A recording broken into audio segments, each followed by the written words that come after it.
Assalamualaikum warahmatullahi wabarakatuh. Qala al-mu'allif rahimahullahu ta'ala wa nafa'ana bihi wa bi ulumihi wa ada alaina bi barakatihi fid dharaini amin ya rabbal alamin.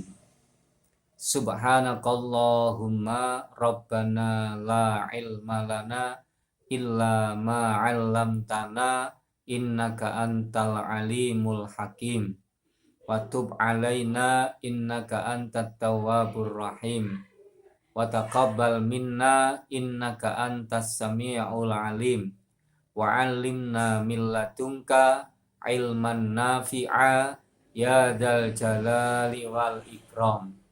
Allahumma ftah lana hikmataka wansur alaina rahmataka ya dzal jalali wal ikram. Al-Fatihah. Bismillahirrahmanirrahim. Alhamdulillahirabbil alamin. Arrahmanirrahim. Maliki yaumiddin. Iyyaka na'budu wa iyyaka nasta'in. Ihdinas siratal mustaqim. Siratal ladzina an'amta 'alaihim ghairil maghdubi 'alaihim waladhdallin. Amin. Nah, sekalian, untuk pertemuan hari ini kita masih membahas di seputar tentang sifat wajib Allah yang berupa sifat kalam. Di mana pada pertemuan minggu yang lalu dijelaskan tentang bagaimana cara Al-Quran itu diturunkan. Adapun di antara para ulama ini terjadi ikhtilaf, terjadi beda pendapat ketika membahas tentang tata cara bagaimana cara Al-Quran itu diturunkan kepada Nabi Muhammad SAW. Menurut pendapat yang pertama, bahwa Al-Quran itu diturunkan di Baitul Izzah dengan sekali turun, kemudian diturunkan kepada Nabi Muhammad SAW dalam masa 20 tahun. Ada yang berpendapat dalam masa 23 tahun. Ada yang berpendapat dalam masa 25 tahun. Ini menurut pendapat yang pertama. Menurut pendapat yang kedua, bahwa Al-Quran itu diturunkan di Baitul Izzah pada malam Lailatul Qadar sesuai dengan ukuran yang telah ditentukan tiap tahunnya dan tidak diturunkan dengan sekali turun. Ini menurut pendapat yang kedua. Ini sudah kita bahas dalam minggu yang lalu. Saya harap anak-anak sudah bisa memahami, bisa menjelaskan bagaimana cara Al-Quran itu diturunkan kepada Nabi Muhammad SAW.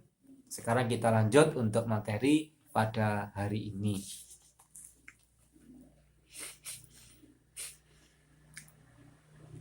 Waladhi utawi perkara nuzzila kang diturunake apa alladhi alaihi ing atase Nabi Muhammad sallallahu alaihi wasallam iku al-lafdhu rupa lafaz wal makna lan rupa makna. Nah, sekalian, jadi Al-Quran yang diturunkan kepada Nabi Muhammad sallallahu alaihi wasallam ini juga ada beda pendapat. Jadi Al-Quran yang sudah turun kepada Nabi Muhammad SAW ini di antara para ulama juga terjadi beda pendapat. Bagaimana? Yang pertama dikatakan bahwa Al-Quran yang diturunkan kepada Nabi Muhammad SAW itu berupa lafaz dan makna. Jadi berupa lafaz dan makna. Wakilalan diucapake apa nuzila alaihil makna. Nuzila diturunake alaihi ing atase Nabi apa al makna makna faqat bloko. pendapat yang kedua bahwa Al-Quran yang diturunkan kepada Nabi Muhammad SAW itu hanya berupa maknanya saja. Tidak bisa memahami anak-anak. Jadi Al-Quran yang diturunkan kepada Nabi Muhammad SAW ini ada yang berpendapat bahwa Al-Quran diturunkan kepada Nabi itu berupa lafadz dan maknanya.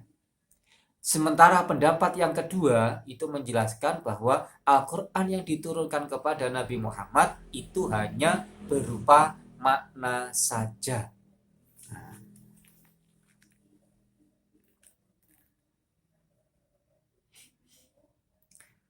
Wahtalafalan berselisih sopo alqailuna piro-piro wong kang ngucap bihadza kelawan iki kaul apa, yaitu kaul tentang cara turunnya Al-Quran.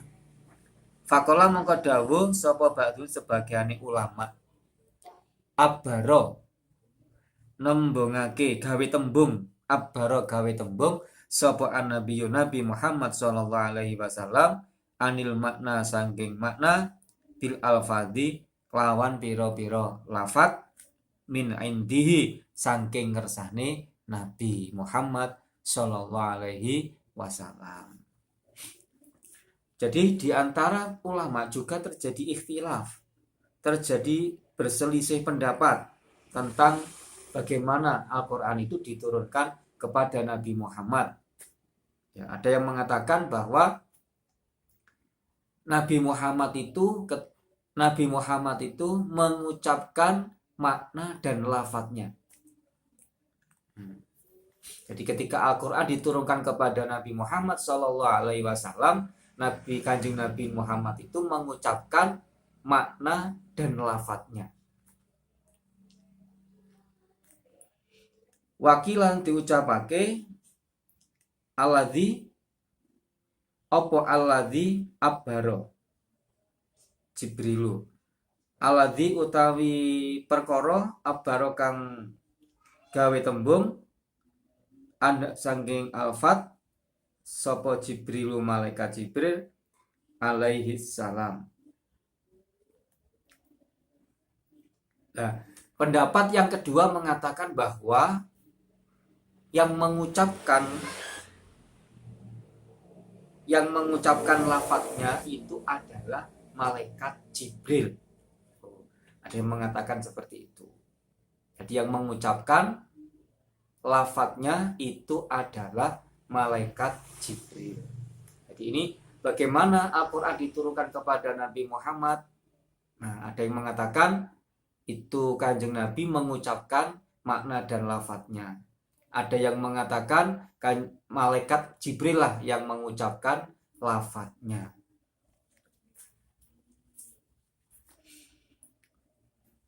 Watahki kurang tawi kenyataane iku annaha sak temene al-alfat iku nuzilat diturunake opo al-alfat iku nuzilat diturunake opo al-alfat lafdzan ing lafat wa maknan lan makna. Yang jelas secara kenyataan Al-Quran itu diturunkan kepada Nabi Muhammad sallallahu alaihi wasallam berupa lafaz dan makna.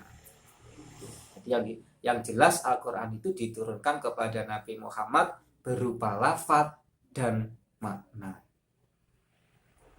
Wabil jumlah tilang lawan kesimpulane fasifatu mongko utawi sifat al-qaimatu kang jumeneng bidzatihi ta'ala kelawan dzate Allah ta'ala iku qadimatun kang dhisik.